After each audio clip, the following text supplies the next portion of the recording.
টানা বর্ষণে তোর্ষা নদীর জল বৃদ্ধি পেয়েছে, যদিও এখনও অবধি জল প্রবেশ করেনি নদী সংলগ্ন কোনো এলাকায়। তবে সিসামারা নদীর কারণে আবার বেড়েছে চিন্তা। বৃষ্টিতে নদীর জল বেড়েছে, যার ফলে বাঁধ ভেঙে যাওয়ার সম্ভাবনা তৈরি হয়েছে। প্রশাসনের পক্ষ থেকে এলাকাবাসীদের সতর্ক থাকতে বলা হয়েছে। আপনাদের জানানো হচ্ছে যে আজকের দিনটা আপনারা সতর্ক থাকবেন। লাল সতর্কতা জারি করা হয়েছে। যারা তোর্ষা নদীর পাড়ে থাকছেন তারা একটু সতর্ক থাকবেন, গজব ছড়াবেন না। আমরা প্রশাসন সব সময় আপনাদের সাথে আছি।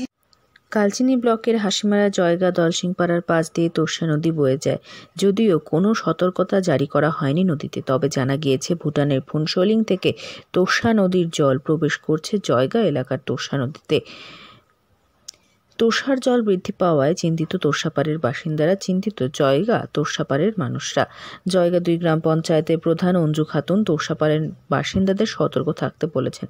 তলাবস্তি এলাকায় জল প্রবেশ করলে গ্রাম পঞ্চায়েতের সদস্যদের সঙ্গে যোগাযোগ করতে বলা হয়েছে। আগে তো একটা ভয়াবহ একটা বন্যা হয়ে গেল, ভুটানের জল এসে একটা মানুষের মধ্যে একটা আতঙ্ক কাজ করছে। তারপরেও একটা নিম্নচাপের একটা ব্যাপার আছে, একটু জল তো বাড়ছে নদীতে, তা মানুষ একটু ভয়ভীতির মধ্যে আছে। কিন্তু আমরা প্রশাসনিকভাবে আমরা খুব অ্যাক্টিভ আছি। আমরা অলরেডি সবাইকে বলা আছে।